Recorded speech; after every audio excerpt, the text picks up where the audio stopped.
Hi class thirds. Now I am taking your science online class of chapter first. So listen and watch the video carefully. देखिए बेटा, chapter first है आपका living and non living things, सजीव और निर्जीव वस्तुएं।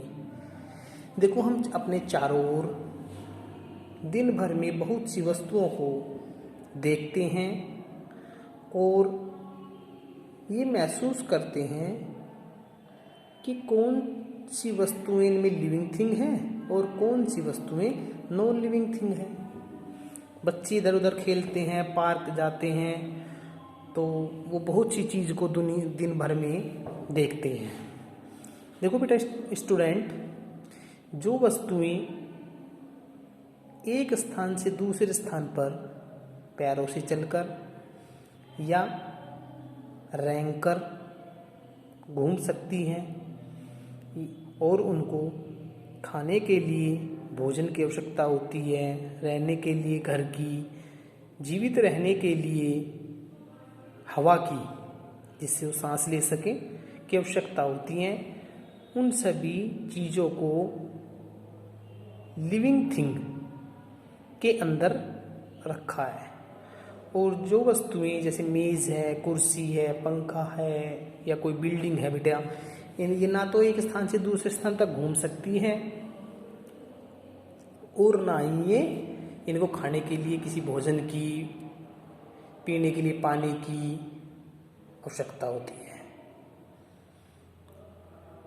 तो बच्चों, इस चैप्टर में आपको लिविंग थिंग क्या कर सकती हैं और नॉन लिविंग थिंग क्या नहीं कर सकती, उन्हीं के बीच में डिफरेंस बताने के लिए इस चैप्टर को मैं आपको पढ़ाने जा रहा हूँ। सभी बच्चे ध्यानपूर्वक वीडियो देखेंगे और समझेंगे।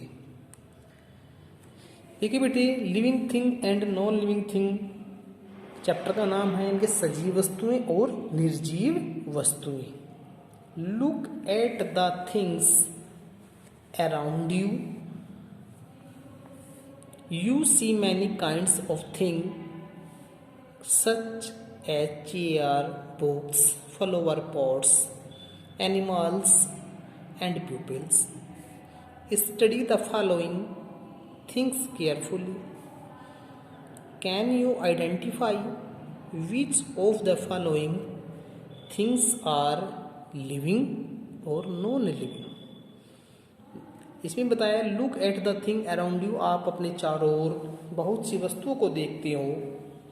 You can see many kinds of thing, आपने बहुत सारी प्रकार की वस्तुओं को देखा होगा। सच एज, जैसा कि चेयर है, बुक है, फ्लावर पॉट्स है, आपकी कुर्सी है, किताब है, गमले हैं, जानवर हैं और प्राणी हैं। Study the following things carefully, इन चीज़ों का अध्ययन अच्छे से करो। यू कैन आइडेंटिफाई, आप पहचान सकते हो, which of the following things are living, कि कौन सी सजीव है और कौन सी निर्जीव वस्तु है। It is quite to tell which things have life in them, आप आसानी से बता सकते हो कि किन वस्तुओं में जीवन होता है।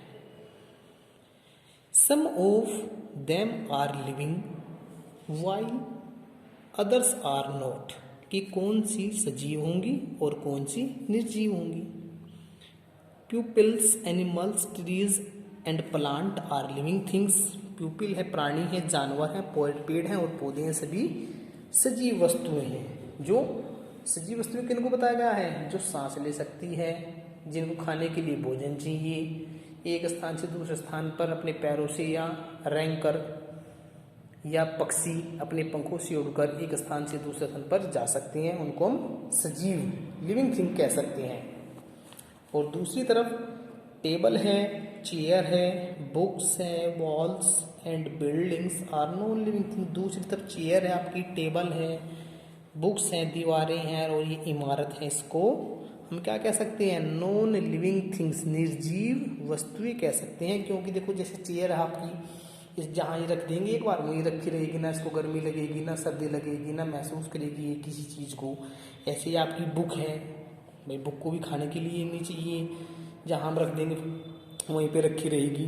बिल्डिंग भी आपकी ऐसी ही है, तो इसलिए हम इसको क्या कह सकते हैं कि भाई नॉन लिविंग थिंग है, ये सांस नहीं ले सकती और इनके अंदर ये बेजान वस्तु हैं। ओके स्टूडेंट्स, अब नेक्स्ट कहा देखिए आपका कि फीचर्स ऑफ लिविंग थिंग्स, जो लिविंग थिंग्स होती हैं उनके क्या गुण हैं उसमें बताया है। A living things is one that has life in it, एक जो लिविंग थिंग्स होती है उसमें जीवन होता है।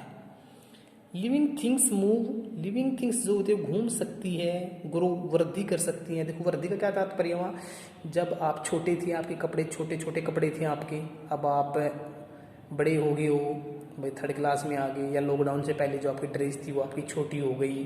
क्यों छोटी हो गई, क्योंकि आपका जो शरीर है बेटे उसने वो डेवलप हो गया, उसमें विकास हो गया, ग्रोथ हो गया उसकी, अब आपको कपड़े नहीं आते, तो इस प्रकार ग्रोथ शब्द लिया गया है यहाँ पे। ईट खाने के लिए, और टेक इन फूड भोजन के रूप में, फील महसूस कर सकते हैं, ब्रेथ सांस ले सकते हैं, एंड रिप्रोड्यूस और प्रजनन कर सकते हैं। देखो जैसे हमारे स्नेल दिया है बेटा, ये इधर स्नेल है, देखो ये इसके भगवान ने पैर नहीं दिए, तो ये अपने शरीर पे बने स्केल्स की सहायता से रेंग कर एक स्थान से दूसरे स्थान पर जा सकता है भोजन के लिए।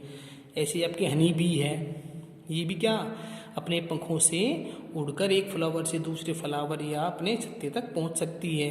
ऐसे ही आपकी स्पैरो है, स्पैरो चिड़िया, ये क्या करती है एक स्थान से दूसरे स्थान पर जाने के लिए, भोजन को सर्च में जाने के लिए अपने पंखों से उड़कर एक स्थान से दूसरे स्थान पर इजीली पहुंच जाती है। रैबिट है ऐसे ही आपका, रैबिट भी तो ये करता है भाई, रैबिट के पास क्या है, पैर हैं, या आसानी से चलकर एक स्थान से दूसरे स्थान पर या भाई भोजन के लिए जा सकता है आसानी से। आपके पास स्नैक है, स्नैक के पास देखो पैर नहीं है, पैर नहीं है ना, तो ये क्या आता है, ये रेप्टाइल्स में आता है जो रैंक कर चलते हैं। तो ये क्या करता है, इसके शरीर पर नीचे की तरफ क्या बनते हैं, स्केल्स बनी होते हैं, धारियाँ बनी होती हैं, उन्हीं के द्वारा ये सरक कर एक स्थान से दूसरे स्थान पर इजीली पहुंच जाता है। तो क्या कहा देखो इन्होंने कि living things move, living things जो है क्या कर सकती है, घूम सकती है।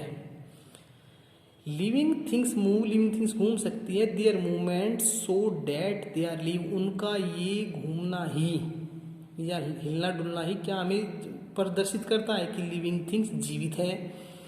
Animals use their leg to move, जानवर अपने पैरों का इस्तेमाल करते हैं घूमने के लिए, टू सर्च फूड, भोजन की तलाश के लिए, और to escape from their enemies, और अपने शत्रु से छिपने के लिए। एनिमल्स विदाउट लेग ट्रेवल्स और side by moving their body, वो जानवर विदाउट लेग जिनके पास पैर नहीं होते, वो ट्रेवल रैंग कर और स्लाइड बाय मूवमेंट या सरक कर अपनी मूवमेंट करते हैं किसका, अपनी बॉडी से। सम एनिमल्स हैव विंग, कुछ जानवर जो हैं पंख रखते हैं, जैसे मैंने अभी आपको चिड़िया बताई है या हनी बी बताई है, उनके बारे में क्या बताया है कि सम एनिमल्स हैविंग, कुछ पंख रखते हैं, कैन फ्लाई, और वे उड़ सकते हैं। Do these animal move when they are died, जब कोई जानवर मर जाता है तो क्या वो मूवमेंट कर सकता है, नो, वो मूवमेंट नहीं कर सकता। They do not have life any more, अब उनके पास वो जीवन नहीं है। भाई यदि देखो कोई जानवर है या कोई जीव है, जब वो मर जाएगा तो वो उसको ना तो खाने के लिए भोजन की आवश्यकता रहेगी, न सांस लेने के लिए ऑक्सीजन की, वो तो कुछ भी नहीं होगा, एक स्थान पर ही पड़ा रहेगा। क्यों, क्योंकि उसके अंदर लाइफ नहीं है, तो वो मूवमेंट नहीं कर सकता। नेक्स्ट,